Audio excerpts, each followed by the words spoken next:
સુરતમાં ઉનાળામાં અલગ અલગ ગ્રાઉન્ડમાં ક્રિકેટનું આયોજન થતું હોય છે, ત્યારે અબ્રામા ખાતે આયોજિત ક્રિકેટ ટુર્નામેન્ટમાં એમ્પાયરિંગ કરતી વખતે બોલ છાતીમાં વાગ્યા બાદ બેભાન થઈ ગયેલા યુવકની મોત નીપજ્યું હતું. પોસ્ટમોર્ટમમાં પ્રાથમિક રિપોર્ટમાં તેમનું મોત હેમરેજના કારણે હોવાનું સામે આવ્યું છે. સુરત જિલ્લાના ઓલપાડમાં બરબોધન વતની અને જહાંગીરપુરા રાજગ્રીન એપાર્ટમેન્ટ ખાતે રહેતા 25 વર્ષીય પાર્થ રાજેશભાઈ સુરતી દાંડી રોડ કંકુણી ગામ ખાતે આવેલા ફાઉન્ડ હેડ સ્કૂલમાં સ્પોર્ટ્સ ટીચર તરીકે નોકરી કરતા હતા.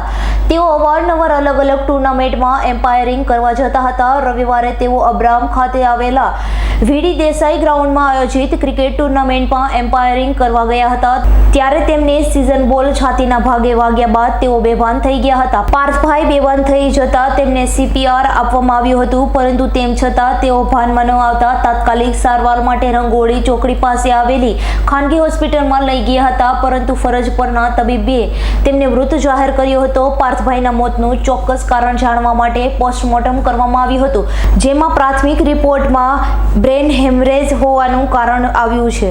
તેમની આંખોનું દાન કરવાનું હોવાથી તેમના મૃતદેહને સિવિલ હોસ્પિટલ લઈ આવ્યા હતા, જ્યાં તેમની ચક્ષુઓના દાન કરવામાં આવ્યું હતું.